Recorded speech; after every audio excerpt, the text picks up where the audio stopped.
নবীরে মহব্বত করছে মিয়া, খারাপ কিছু করছে নাকি? ভালো কাজ।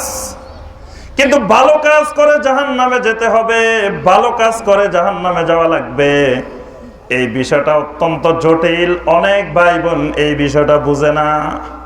অনেকে মনে করে এটা ভালো কাজ, এই ভালো কাজ করে জাহান্নামে যাওয়া লাগবে। কারণ আল্লাহ রাসূল সাল্লাল্লাহু আলাইহি ওয়াসাল্লাম বলছেন, ইয়্যাকুম ওয়া মুহদাসাতিল উমুর فإن كل محدثة بدعة وكل بدعة ضلالة وكل ضلالة في النار।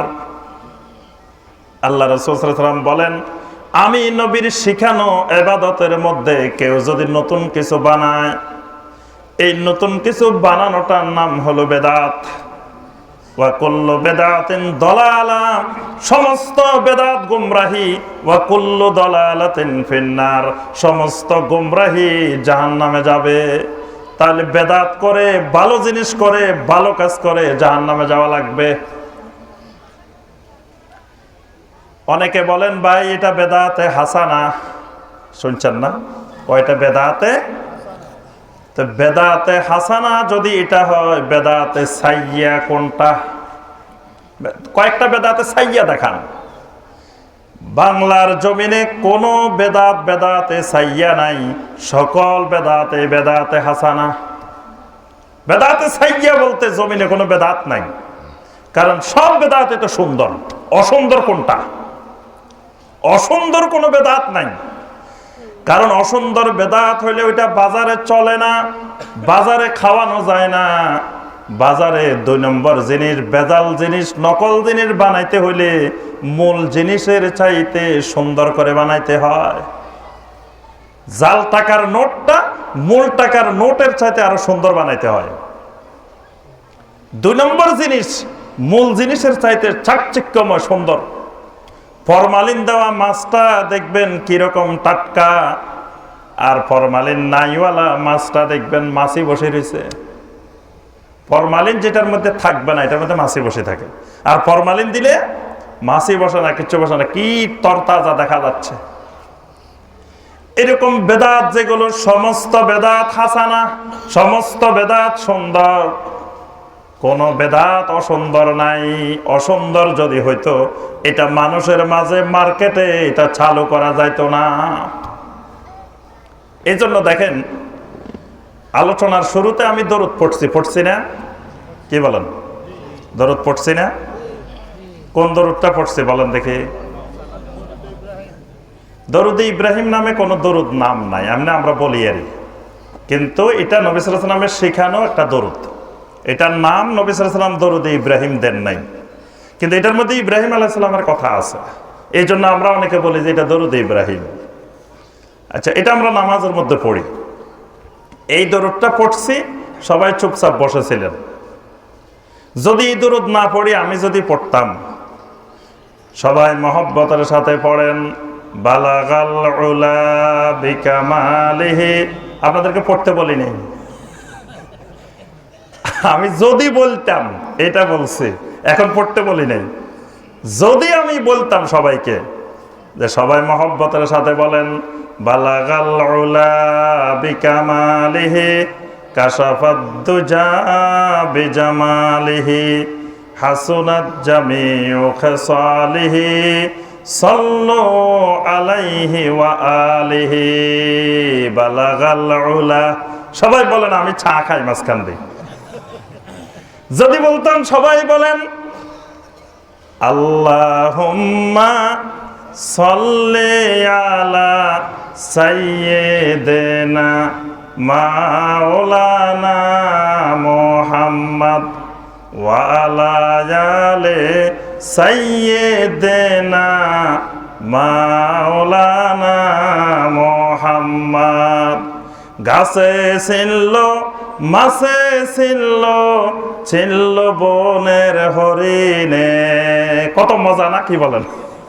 সুন্দর না? সুন্দর লাগে নাই আপনাদের কাছে? মনে আমি বলছি যে এত সুন্দর লাগে নাই নাকি? অনেক সুন্দর লাগছে। তাহলে বোঝা যায় বেদাত হলো সুন্দর, বেদাত কোনোটা অসুন্দর নাই। বেদাত সবগুলা বেদাতে হাসানা, সবগুলা বেদাতে সুন্দর। বাহ্যিকভাবে মানুষের কাছে বেদাত সুন্দর লাগে। আচ্ছা, বালাগালুলা এটা কি দরুদ কিনা? কথা কয় না। বলে হুজুর বাপ দাদা 14 গোষ্ঠী পড়িয়া আছে, সারা জীবন পড়তেছে, আপনি কোন এটা দরুদ না? এটা না হলে তো ওয়াজে জমে না, এটা না হলে তো আমাদের ওয়াজে জমে না, মিলাদও জমে না, কিচ্ছু জমে না। সব জমানোর মূল জিনিস তো বালাগালুলা। কি বলেন? বালাগালুলা বিকামালিহি, এটা দরুদ নয়, এটা দরুদ নয়। আমার ভাইয়েরা এবং বোনেরা, এটা কোনো ইবাদত নয়, এটা দরুদ নয়, এটা হলো একজন কবির কবিতা। আপনাকে আল্লাহ নির্দেশ দিয়েছেন, ইয়া আইয়ুহাল্লাযীনা আমানু সাল্লু আলাইহি ওয়া সাল্লিমু তাসলিমা। ও ঈমানদারেরা, আমার নবীর উপরে দরুদ পড়ো, সালাম পেশ করো। আপনারে কবিতা পড়ার জন্য আল্লাহ বলেন নাই। আপনারে ও মুমিনেরা কবিতা পড়ো বেশি বেশি, কথা কয় নাই। কি বলছে আল্লাহ পাক? দরুদ পড়তে বলছেন, সালাম পেশ করতে বলছেন। আপনার আমার উপরে জরুরি কর্তব্য, জীবনে একবার হলেও দরুদ পড়া, সালাম পড়া ফরজ। আপনাকে আমাকে দরুদ পড়তেই হবে, সালাম পেশ করতে হবে, এটা ইবাদত। যত দরুদ পেশ করবেন তত ইবাদত, যত সালাম পেশ করবেন তত ইবাদত, তত ইবাদত। কিন্তু আপনি কবিতা সারা জীবন পড়বেন, সেটা কবিতা, সেটা দরুদ না। জমিনে ইবাদত শেখানোর জন্য আল্লাহ পাক রাসূল পাঠাচ্ছেন। আল্লাহ রাসূল সাল্লাল্লাহু আলাইহি ওয়াসাল্লাম সমস্ত ইবাদত শিখাই দিয়ে গেছেন। শেখ সাদি রহমতুল্লাহ আলাইহি নবী সাল্লাল্লাহু আলাইহি ওয়াসাল্লামের শত শত বছর পরে একজন কবি, সেই কবি একটা কবিতা লিখছে, এই কবিতা বাংলাদেশে আসি দরুদ হয়ে গেছে। আহারে মুসলমান, বাংলাদেশে আসি শেখ সাদির কবিতা দরুদ হয়ে গেছে। বাংলাদেশের অধিকাংশ মুসলমান এটারে দরুদ মনে করে, কিন্তু বালাগালুলা কোনোদিন দরুদ হইতে পারে না। এটা একটা কবিতা। কবিতা বলেন নবী সাল্লাল্লাহু আলাইহি ওয়াসাল্লামের শানে, কবিতার সওয়াব পাইবেন, ইবাদতের সওয়াব পাবেন না। কবিতা বলা যাবে নবী সাল্লাল্লাহু আলাইহি ওয়াসাল্লামের শানে, কিন্তু এটা দরুদ না, এটা ইবাদত না। তাহলে আমি যে কথাটা বলতেছিলাম যে আপনার বেদাত সবগুলা কি সুন্দর, হাসানা, বেদাত কোনো খারাপ কিছু নাই। এবার আসেন জিকির করেন। আমি যদি কতক্ষণ জিকির করাইতাম, আমার ভাইয়েরা সবাই মিলে সুন্দর করে জিকির করেন কিছু।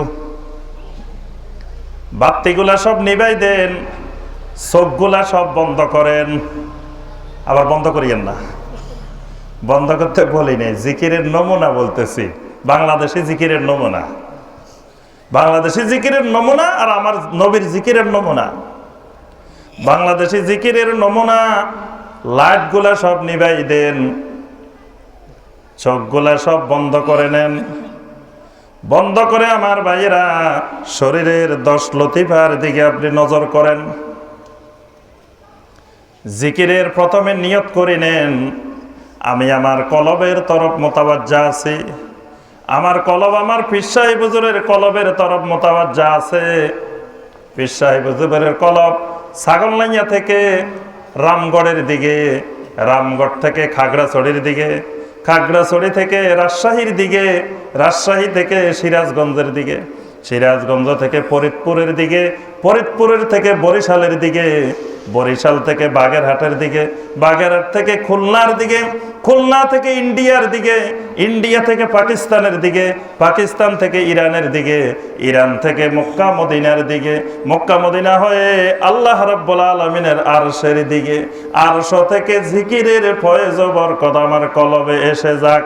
সবাই এবার বলবেন লা ইলাহা বলে এই দিকে টান দিয়ে পিছনের দিকে নিবেন, ইল্লাল্লাহ বলে কলবের মধ্যে ধাক্কা দিবেন। আপনার যত গুনাহ আছে সব একেবারে চুরমার হয়ে গেছে। কি সুবহানাল্লাহ না নাউজুবিল্লাহ? ওরে কয় সুবহানাল্লাহ। আমার নবী সারা জিন্দেগি আল্লাহর জিকির শিখাইছেন।